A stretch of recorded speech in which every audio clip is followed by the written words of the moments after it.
Assalamualaikum warahmatullahi wabarakatuh. Perkenalkan, kami dari kelompok 6 yang akan melaksanakan demonstrasi penyuluhan mengenai hepatitis.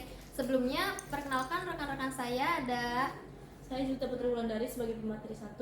Saya Lisna Ayu Pramesti sebagai pemateri 2. Saya Nurhalisa sebagai moderator. Saya Nurlintang sebagai pemateri 3. Assalamualaikum warahmatullahi wabarakatuh. Waalaikumsalam warahmatullahi wabarakatuh. Selamat pagi semuanya. Pagi. Bagaimana ibu-ibu kabarnya hari ini? Alhamdulillah baik. Baik, saya di sini sebagai moderator yang akan melaksanakan penyuluhan mengenai hepatitis. Baik, sebelumnya ibu-ibu udah pada tahu belum sih hepatitis itu apa? Belum tahu ya. Ya udah, kita langsung saja ke pemateri. Pemateri pertama yaitu akan dibacakan oleh rekan saya Jelita. Baik, kepada Jelita saya persilakan. Baik, di sini saya akan menyampaikan materi tentang pengertian hepatitis, penyebab hepatitis, dan tanda gejala hepatitis. Apa itu hepatitis? Hepatitis adalah peradangan pada organ hati yang disebabkan oleh berbagai sebab seperti bakteri, virus, proses autoimun, obat-obatan, perlemakan, alkohol, dan zat berbahaya lainnya. Ya, di sini ada penyebab hepatitis. Penyebab hepatitis bisa dari infeksi, bakteri, virus, dan parasit. Merupakan penyebab terbanyak di antara penyebab infeksi tersebut. Infeksi karena virus hepatitis A, B, C, D, atau E merupakan penyebab tertinggi, walaupun hepatitis juga bisa terjadi karena infeksi virus lainnya, seperti mononukleosis infeksiosa, demam kuning, atau sitomegalovirus. Sedangkan penyebab hepatitis non-virus terutama disebabkan oleh alkohol dan obat-obatan.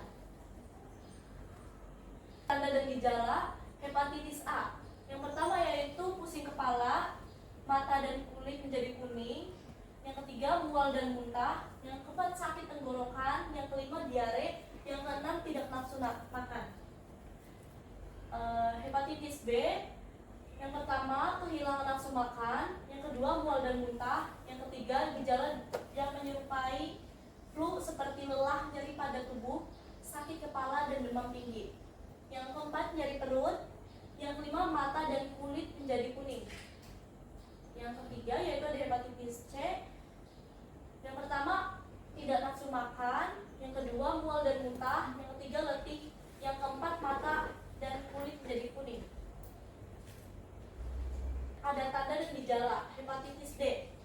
Yang pertama, nyeri otot dan sendi. Yang kedua, sakit perut. Yang ketiga, mual dan muntah.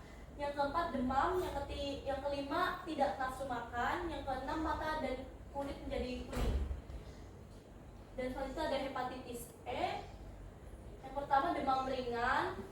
Yang kedua, tidak nafsu makan. Yang ketiga, mual dan muntah. Yang keempat, nyeri perut. Yang kelima, mata dan kulit menjadi kuning.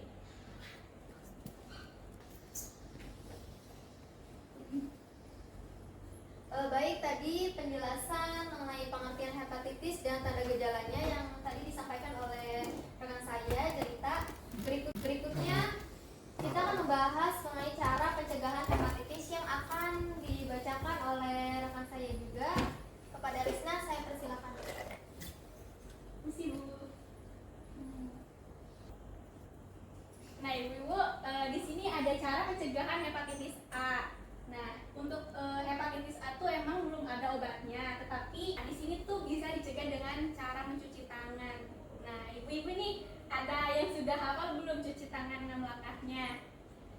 Bisa ada tolong perwakilannya untuk maju ke depan? Mbak Nadia, ayo. Cuci tangan 6 langkah Mbak Nadia. Coba dicontohin. Nah, mari Bu kita praktekkan bersama-sama cara cuci tangan 6 langkah yang benar. Yuk. 1, 2, 3, 4, 5, 6. Wih. Terima kasih Bu. Nah, itu contoh cuci tangan 6 langkahnya tuh. Nah, kita tuh jangan lupa cuci tangannya menggunakan sabun ya.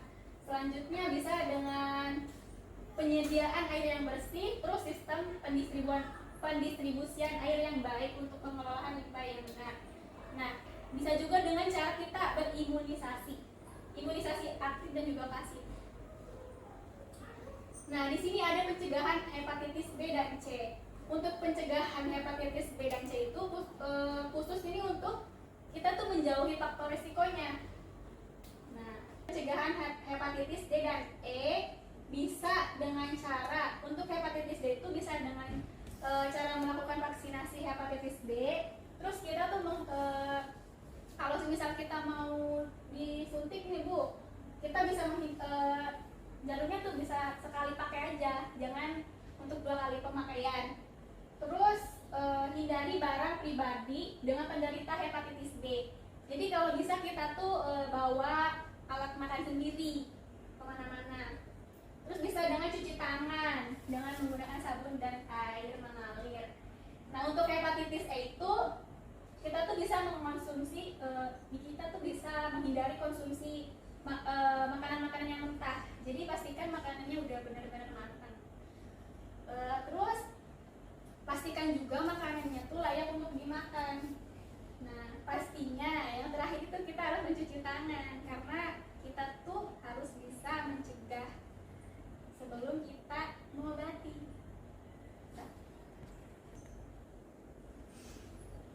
Baik, tadi penjelasan dari rekan saya yang mengenai bagaimana cara mencegah penyakit hepatitis. Dilanjut akan membahas pemeriksaan hepatitis, yaitu akan disampaikan oleh rekan saya. Kepada Litang, saya persilakan.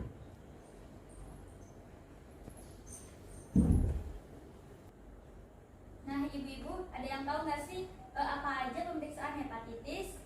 Iya. Nah, di sini kita akan menjelaskan apa saja pemeriksaan hepatitis. Yang pertama itu ada pemeriksaan fisik. Pemeriksaan fisik ini untuk memeriksa tanda pembengkakan hati. Dan yang kedua ini ada tes fungsi hati. Tes fungsi hati ini untuk mengecek kadar bilirubin dan enzim di hati. Dan yang ketiga ini ada tes pencitraan seperti ultrasonografi, MRI dan CT scan dan tes biopsi untuk memeriksa sampel jaringan hati. Dan yang terakhir ini ada tes antibodi. Tes antibodi ini untuk memeriksa antibodi untuk virus hepatitis. Nah, ibu-ibu, tadi adalah beberapa pemeriksaan dari hepatitis ya, pemeriksaan untuk penyakit hepatitis.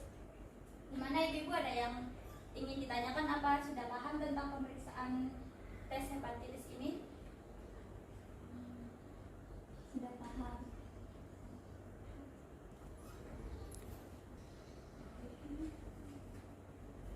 Baik, tadi sudah penjelasan mengenai pemeriksaan hepatitis. Baik Ibu, ini ada brosur mengenai penyakit hepatitis. Barangkali Ibu ingin bertanya, yang kurang paham Ibu boleh bisa langsung bertanya. Baik, Ibu-ibu bagaimana? Apakah ada yang mau bertanya mengenai penyakit hepatitis? Ibu, saya ingin bertanya. Boleh Ibu, silakan. Perkenalkan, saya Ibu Nadia ingin bertanya. Berapa lama proses penyembuhan penyakit hepatitis? Baik Ibu, terima kasih atas pertanyaannya. Selanjutnya akan dijawab oleh rekan saya. Kepada Lintang, saya persilakan.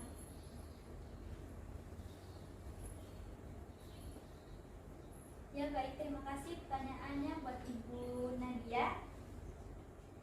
Tadi pertanyaannya berapa lama proses penyembuhan penyakit hepatitis ya Bu ya? Iya. Nah, dalam kebanyakan kasus yang mengidap penyakit hepatitis A ini, liver pengidap penyakit ini dapat kembali normal dalam waktu kurang lebih 6 bulan tanpa kerusakan yang bertahan lama. Hal ini terjadi berkat sistem kekebalan tubuh yang membasmi virus penyakit penyebab penyakit tersebut. Ada yang ditanyakan lagi? Cukup. Makasih Bu Lintang. Ya, sama-sama. Baik Ibu, apakah Ibu benar sudah paham? Sudah. Baik Ibu, jika Ibu sudah paham mengenai hepatitis ini, kami cukupkan penyuluhan pada hari ini. Assalamualaikum